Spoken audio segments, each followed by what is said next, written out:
열광적인 팬의 이 사전적 정의는 누군가를 열정적으로 좋아하는 사람이다라고 쓰여 있습니다. 얼굴과 온몸에 페인트로 태극기를 그리고 축구장에 가는 사람들은 팬입니다. 팬은 관중석에 앉아서 응원만 하고 경기장에서 필요한 희생과 고통은 전혀 알지 못하는 것이 사실입니다. 다만 선수에 대해서는 모르는 것이 없고 모든 기록을 줄줄이 깨고 있지만 선수를 개인적으로는 전혀 알지 못하는 경우가 많습니다. 때로는 아이돌 가수에게 열광하는 팬들에게 나타나는 독특한 현상 중에 하나가 있다고 하는데, 아이돌 가수가 자신과 반드시 결혼해 줄 것이라는 그 믿음을 갖고 따르는 사람들이 있다라고 말하고 있습니다. 예수님을 따르는 팬도 이 마찬가지로 예수님에 대해서 모르는 것이 없는 것이 사실입니다. 예수님께서 어떻게 태어나셨고 어떤 기적을 행하였으며 또 어디서 언제 어떻게 돌아가셨는지 정확하게 이해하고 안다고 합니다. 그러나 예수님을 개인적으로 전혀 알지 못하는 것은 마음이 예수님께서 가까이, 하나님 예수님께 가까이 있지 못하기 때문이라는 사실입니다. 그래서 이사야 선지자는 이사야 29장 13절에 보니까 주께서 이르시되 이 백성이 입술로는 나를 가까이하며 입술로는 나를 존경하나 그 마음은 내게서 멀리 떠났나니 라고 말하고 있습니다. 팬들은 자신의 종교적인 규칙과 의식을 잘 지킴으로 스스로 제자라고 생각하는 사람들이 많이 있다고 합니다. 그는 매주 빠짐없이 교회에 출석하고 각종 헌금과 이 11조를 드리고 양로원에 가서 봉사를 하기도 하고 하면서 자신을 제자라고 생각한다고 합니다. 팬은 자신이 속한 교파와 교회 또 큰 교회일수록 더 자신감을 갖고 가문과 성경 지식을 근거로 스스로 제자라고 생각한다고 합니다. 그리스도의 팬 중에는 그리스도는 나의 신랑이라는 강력한 확신을 품고 산다고 합니다. 그래서 내가 어떻게 살든지 내 마음속에 어떤 우상이 있든지 예수님께서는 나의 신랑이기 때문에 나를 하나님의 나라의 집으로 데려갈 것이다 라는 확신으로 살아가는 것이 팬이라고 합니다. 팬은 입술로 예수님을 믿는다고 말하지만 제자는 삶에서 예수님을 따라가는 것이라고 합니다. 팬은 기도하고 이 찬양하는 데서 그치지만 제자는 자신의 삶을 예수님께 온전히 헌신하며 살아가는 것이 제자라는 사실입니다. 오늘 본문은 예수님을 따르는 제자의 도에 대한 가르침을 예수님께서 친히 말씀해 주고 계십니다. 즉 예수님의 제자가 된 자에게 요구하는 것이 있는데 그것은 십자가를 지라는 것입니다. 이것은 참으로 어렵고 힘든 명령이요 요구가 아닐 수 없습니다. 하나님의 명령 가운데는 우리가 쉽게 순종할 수 있는 것이 있고 순종할 수 없는 것들이 많이 있습니다. 참으로 그 명령이 부담스럽고 합리적인 것이 아니고 자신의 능력을 벗어나는 경우도 많다는 사실입니다. 그러나 아브라함이 친척과 고향을 버리면서까지 순종했을 때 하나님께서는 젖과 꿀이 흐르는 땅으로 예비해 주셨습니다. 또 인도해 주셨습니다. 노아의 고통스러운 순종은 멸망 가운데서 이 건짐이라는 은혜를 가져오게 됩니다.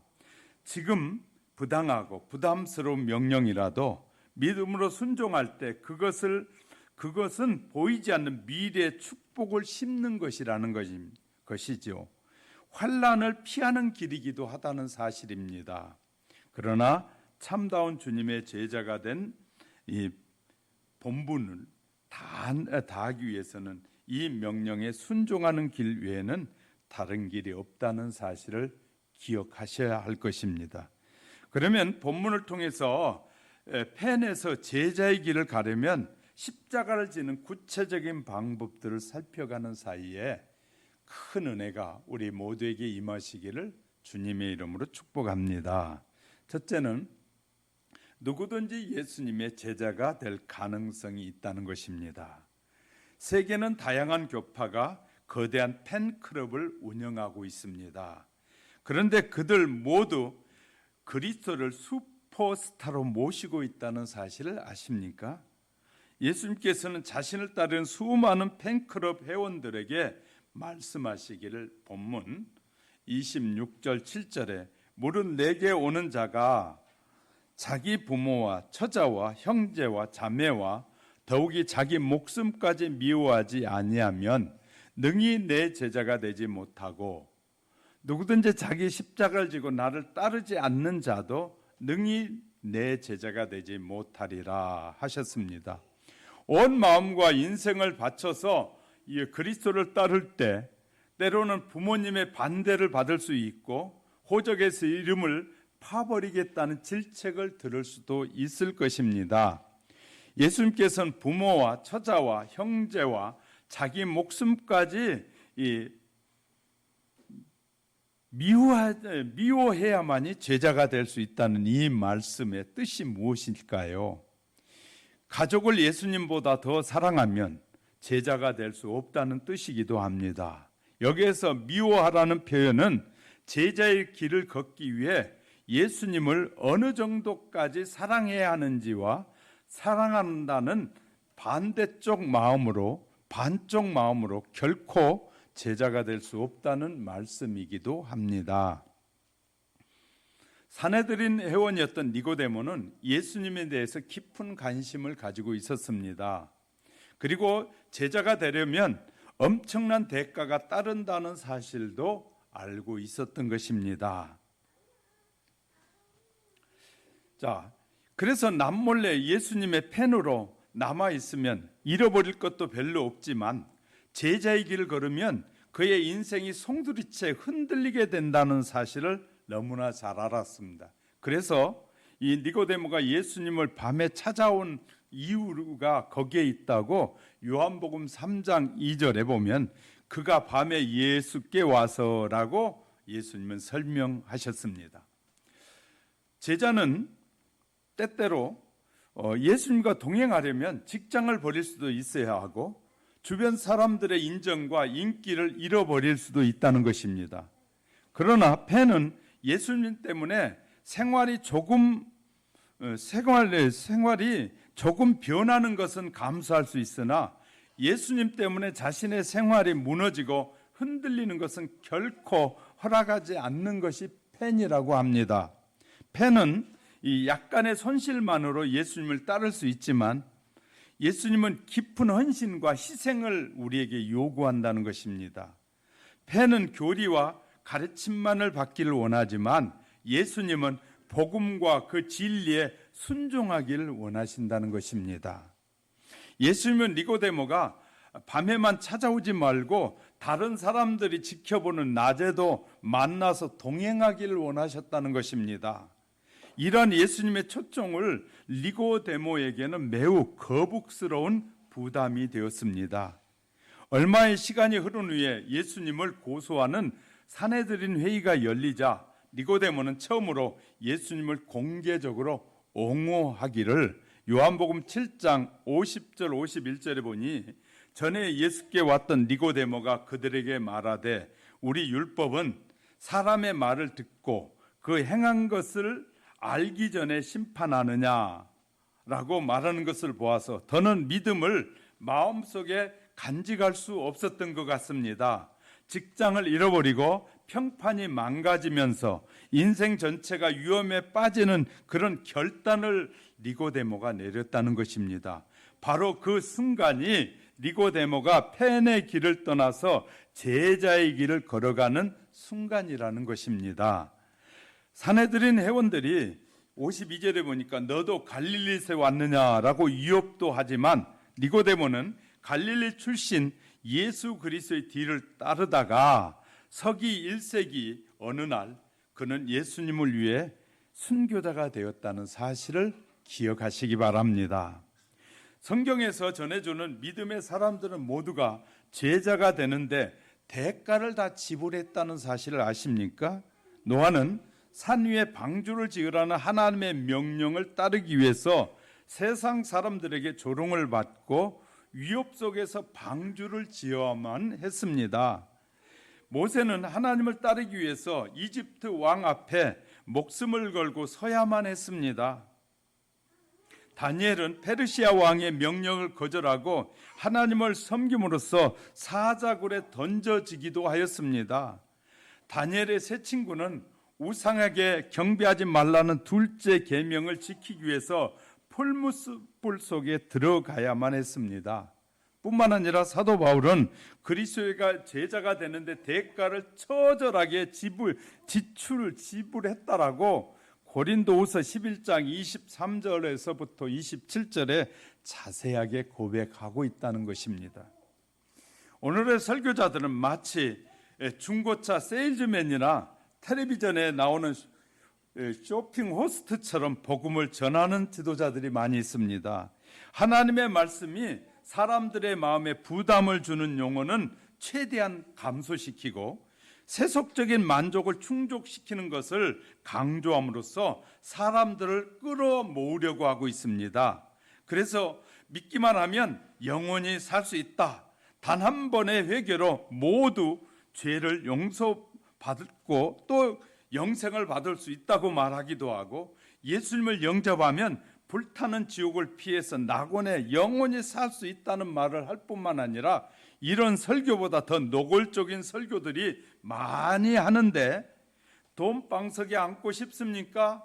들어오나 나가나 복을 받고 싶습니까?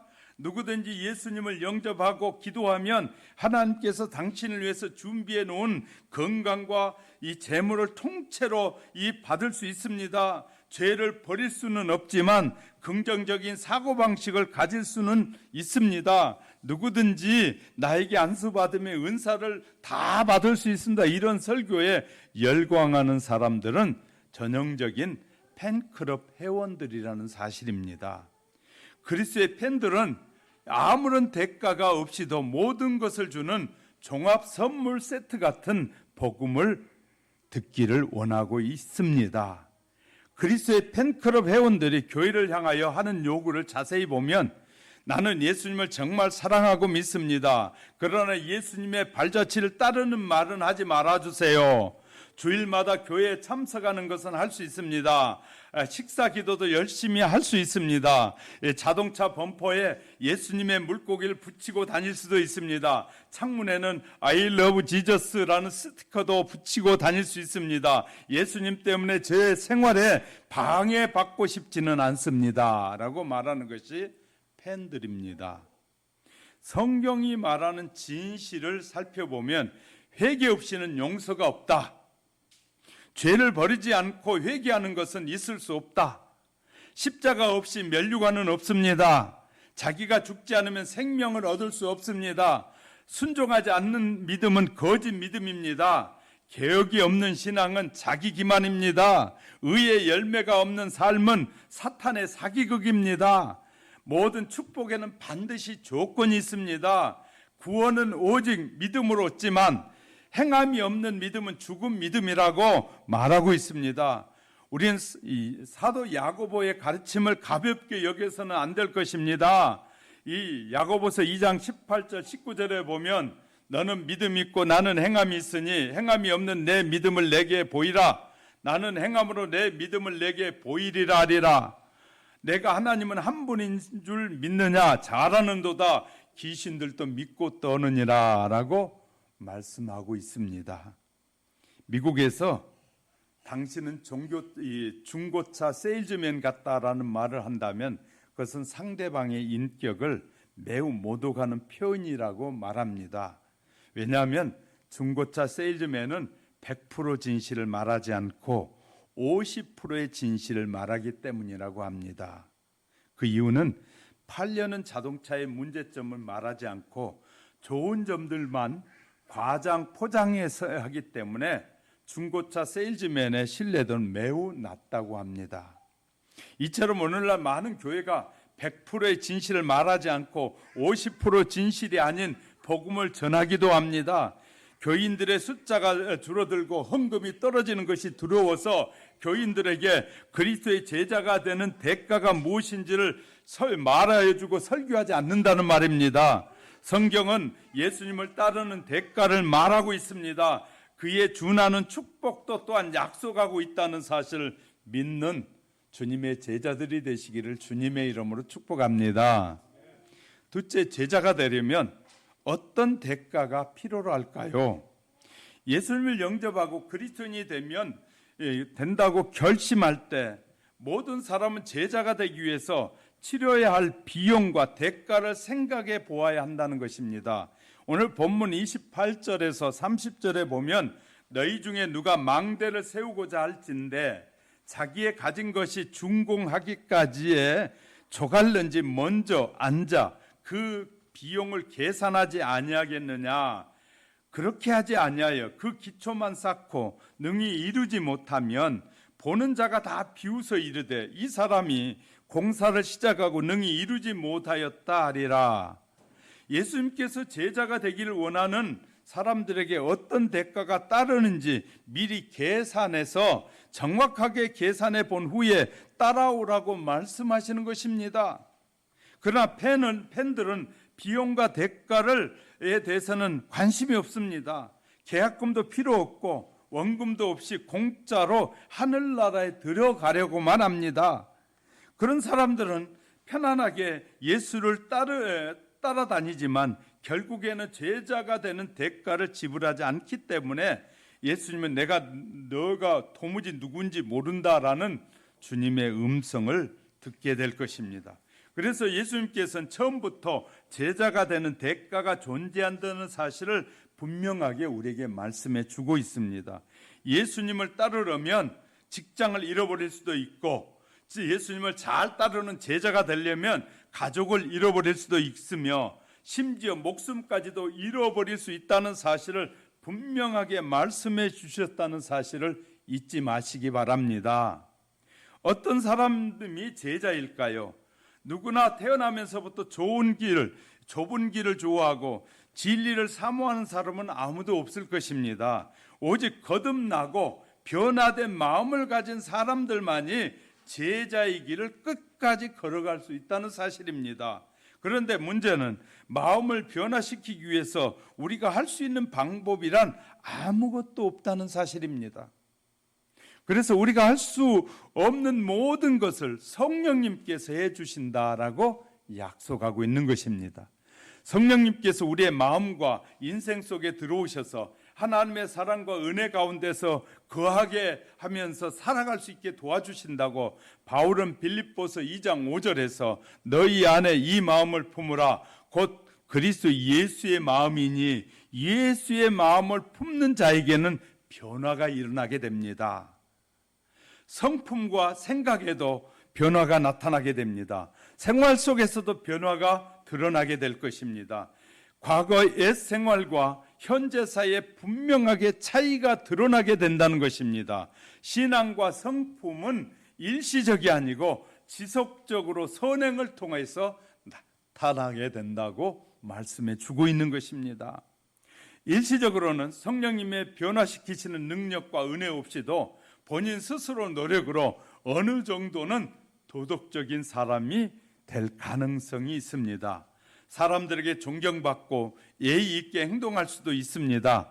인간적인 자존심 때문에 누추하고 이 비겁한 모습을 감출 수도 있습니다. 이기심을 품고 있는 사람도 너그럽게 행동할 수는 있습니다. 그렇다면 우리가 하나님과 사탄 중에 누구의 편에 속해 있는가를 어떻게 알 수 있을까요?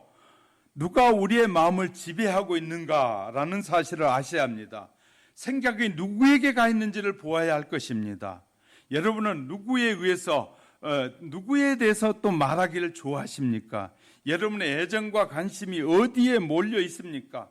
우리가 그리스도에게 속한 사람이라면 여러분의 생각은 그리스도에게 있을 것이고 그분은 생각하는 것이 이 그리스도를 생각하는 것이 큰 즐거움이 될 것입니다. 하나님의 말씀이 인도하는 바를 따라 몸과 마음과 인생을 바치게 될 것입니다. 그렇게 할 때 주님의 뜻을 따라 행하게 되고 주님께서 무엇을 좋아하고 기뻐하는지를 자세하게 살피게 될 것입니다. 거듭난 성도는 그리스도의 재림을 기다리면서 그분의 깨끗하심과 같이 자신을 늘 깨끗하게 할 것이라고 요한 사도는 요한일서 3장 3절에서 주를 향하여 이 소망을 가진 자마다 그의 깨끗하심과 같이 자기를 깨끗하게 하느니라 라고 말씀하고 계십니다. 성령의 역사 이전과 이후에 분명한 차이가 만들어진다는 것입니다. 전에는 미워하던 것을 지금은 사랑하게 되고, 전에는 사랑하던 것이 지금은 미워하게 되는 것이 바로 변화라는 것입니다. 교만하고 자기 주장만 하던 사람이 침착하고 조심스러워지게 될 것입니다. 술을 마시던 사람이 절제할 수 있게 될 것입니다. 방탕하던 자가 깨끗한 자가 됩니다. 세속적인 습관과 허영을 버리게 될 것입니다. 외모의 단장을 위해서 힘쓰게 되던 그런 사람들이 달라지게 된다고 베드로전서 3장 3절 4절에서 너희의 단장은 머리를 꾸미고 금을 찾고 아름다운 옷을 입은 외모로 하지 않고 오직 마음에 숨은 사람은 온유하고 안정한 심령에 썩지 아니할 것으로 단장될 것이다 라고 말합니다. 하나님의 영은 우리의 삶 속에 분명히 증거를 만들어내게 된다는 것입니다. 하나님의 말씀에 충성하기를 좋아하게 되고 의를 사모하게 된다는 것입니다. 가난한 자의 멍에를 풀어주고 도둑질한 물건을 돌려주게 되게 죄를 자복하고 하나님과 이웃을 사랑하게 된다는 것입니다. 그 사람은 사망에서 생명으로 들어갔다고 말할 수 있습니다. 그리스도의 십자가 앞에 나가 그분의 용서하신 은혜를 입으면, 그리스도의 용서하심을 입으면 사랑이 우리의 마음속에 샘솟도 솟아나게 됩니다. 새로운 마음들이 예수님께 나아가서 모든 짐을 내려놓을 수 있게 됩니다. 그렇게 될 때 그리스도께서 주시는 모든 말씀과 계명은 가볍게 느껴지게 될 것입니다. 그래서 제자가 되면 대가를 지불하고 나면 모든 것이 가벼워진다는 말입니다. 성경이 말하는 그리스도인의 의무는 내 인생의 즐거움이 되고 희생이 기쁨으로 바뀌게 될 것입니다. 흑암으로 덮여있던 인생의 길이 의의 태양으로 환하게 밝아지게 되는 것입니다. 이처럼 대가를 지불하고 나면 아름답게 변화된다는 사실을 우리에게 설명해 주고 있습니다. 대가 없이 우리가 신앙생활을 하게 되면 반드시 이 아름다운 것들이 우리 마음에서 새롭게 솟아나지 않을 것입니다. 그런데 저와 여러분 속에 주님께 헌신하고 우리의 삶을 다 드려서 다 드리고 나고 또 성령님께서 인도하심을 따라 살아가게 되면 우리 마음에 새로운 역사가 시작되고 새로운 것들이 드러나게 된다라고 우리에게 말씀해 주고 있습니다. 그래서 제자가 되려면 이런 대가를 반드시 요구하고 있다는 사실을 잊지 마시기를 주님의 이름으로 축복합니다. 그럼 제자가 되려면 알아야 할 것들이 있습니다. 누구나 예수님의 용서와 사랑을 깨닫고 그리스도께서 명하시는 제자의 길을 걸어가기를 소원하는 진실한 성도들이 있습니다. 그러나 그런 분들이 자신의 인생을 살펴보면 삶 속에 문제가 얼마나 많았음을 알게 되고 성품의 결함이 많다는 사실을 깊이 깨닫게 될 것입니다. 예수님을 깊이 만나면서 깨닫게 되는 것이 뭐냐면 참 내가 괴팍한 사람이다. 내가 참 죄가 많구나. 성경을 알면 알수록 성령님께서는 우리에게 알게 해주시는 것입니다. 그래서 정말로 내가 성령으로 거듭났는가라는 의심이 생기게 됩니다. 아니 이렇게 성령의 인도하심을 따라 살아가는데 지혜를 배우고 알면 알수록 내가 얼마나 큰 죄인인가가 자꾸 드러나니까 내가 성령을 받은 것인지라고 의심하게 될 때가 있다 그 말이에요. 이런 의심에서 벗어나야 된다는 겁니다. 그래서 히브리서 기자는 히브리서 10장 38절에서 오직 나의 의인은 믿음으로 말미암아 살리라 라고 말씀하고 있습니다. 또한 뒤로 물러가면 내 마음이 그를 기뻐하지 아니하리라 하셨느니라. 그리스도인의 신앙의 여정 속에서 자신의 부족한 문제 때문에 예수님 발 아래 엎드려 눈물을 흘려야 할 때가 자주 생기게 됩니다. 왜? 말씀이 깨달아지면 깨달아질수록 눈물을 흘리고 얼마나 내가 큰 죄인인가를 알면 알수록 주님의 도우심이 필요하다는 사실을 깨닫게 되는 것입니다. 우리가 낙담 속에서 빠질 때가 기도를 통해서 하늘로 올라가는 가서 그리스도를 만나는 시간이라는 사실을 잊지 마시기 바랍니다. 죄가 많이 깨달아지면서 내가 얼마나 큰 죄인인가를 하나님 앞에 고백하게 되면 그 시간이 바로 그리스도를 만나는 축복의 시간이라는 것이에요. 그리스도께서 나와서 낭만과 좌절에 빠질 수 있는 그 은혜와 위로와 능력을 받게 되는 거예요. 그리스도께 나와야만이. 오직 우리가 사탄에게 정복당하였다고 느껴질 때도 하나님께서는 결코 우리를 버리거나 거절하거나 배척하지 않으신다는 사실입니다. 왜냐하면 그리스도께서 하나님 우편에 앉아 계셔서 우리를 위해서 중보 기도를 하고 계시기 때문입니다.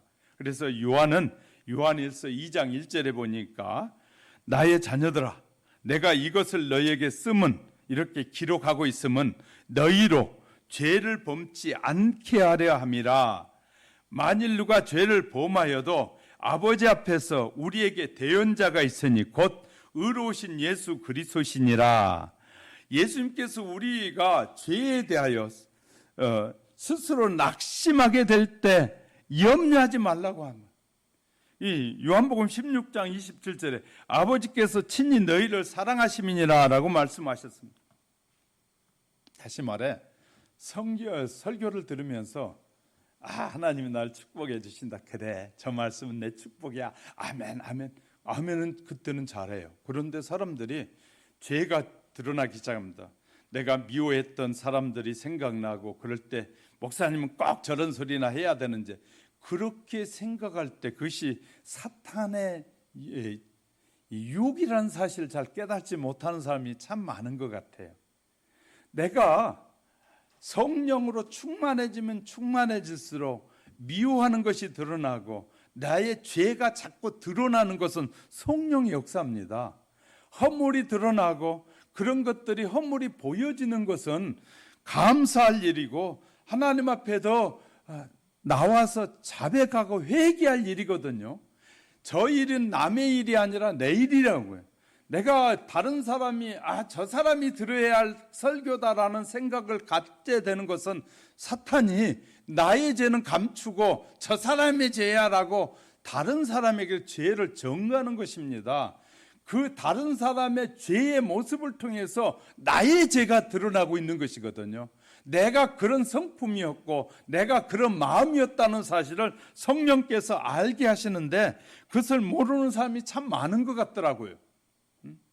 다른 사람을 통해서 드러나는 죄가 나의 죄가 아픔이 드러나면 우리가 해결할 수 있는 방법이 있습니다. 죄를 범하였을 때 유일한 해결책은 가난한 마음으로 자복하는 심령으로 그리스도 앞에 나와 죄를 버리는 것입니다. 그래 그런 못된 마음이 내게도 있어요. 하나님 이런 마음을 주님이 치료해 주세요. 나 이런 성품이 있어요. 못된 성품도 치료해 주세요. 그래야 되는데 아니야. 왜 목사님은 나에게 그런 것들이 나에게 있다고 말해. 나는 그런 것이 없는데 하고 자기의 죄를 감추고 싶어하는 것이에요. 이것은 사탄의 전술입니다. 자, 우리 사람 사이에서도요. 관계에서도 서로 더 깊이 알면 알수록 상대방에게 좋은 점을 많이 알게 돼요.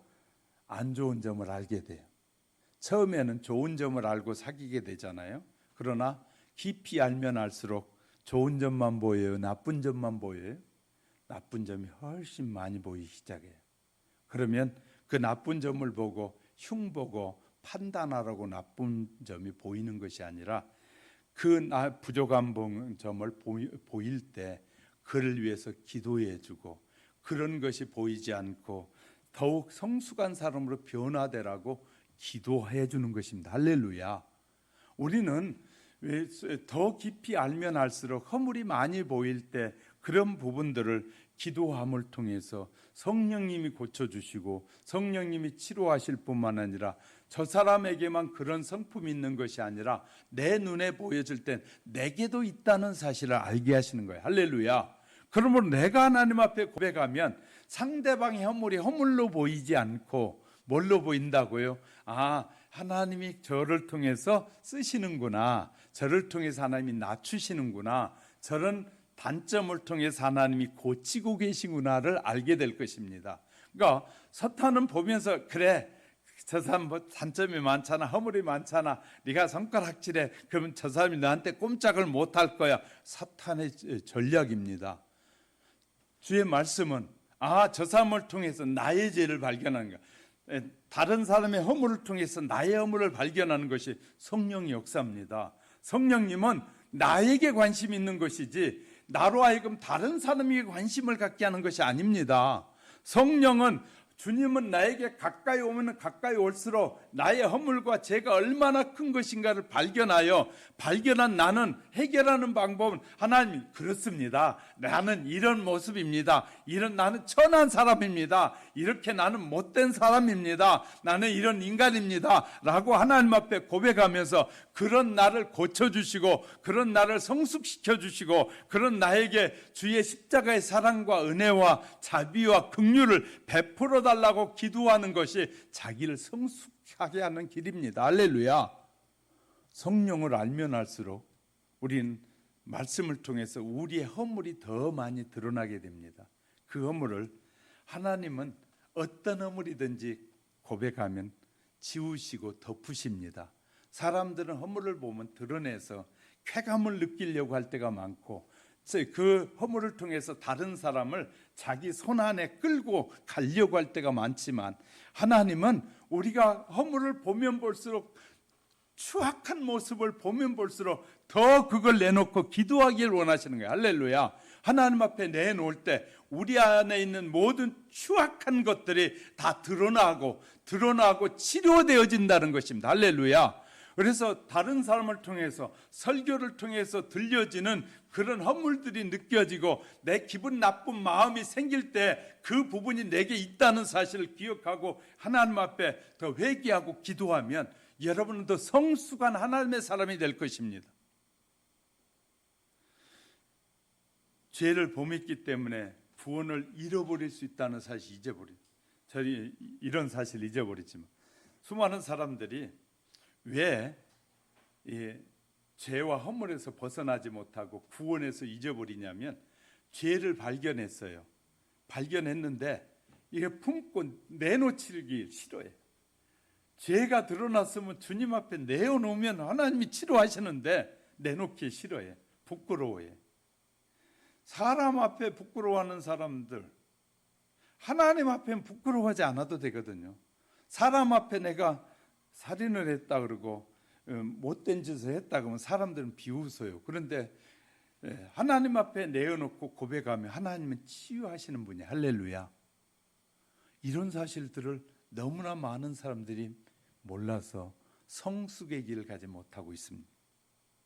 모든 사람은 자신의 인생 전체를 주님 앞에 바치는 헌신을 반드시 필요로 합니다.